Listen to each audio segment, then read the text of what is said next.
Beşiktaş su yerlisini hayatını Kumran Nuri elbette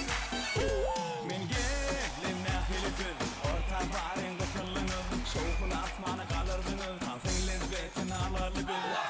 Hiç kim öyle gitmeli gel Bugün hiç kim yatmalı gel Tansın hiç kim kaçmalı gel Aydın gerekli mesele de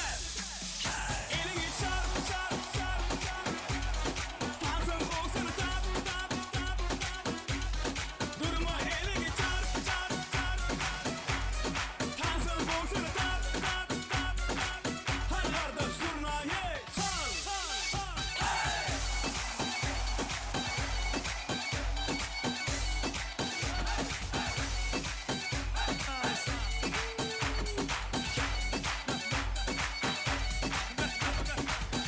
Meseleden aydın değilseniz İyidinden kaytalar bilseniz Bana yetip sizi gülseniz Tansın lezzetini duysanız Hiç kim öyle gitmeli gel Bugün hiç kim yatmalı gel Tansın hiç kim kaçmalı gel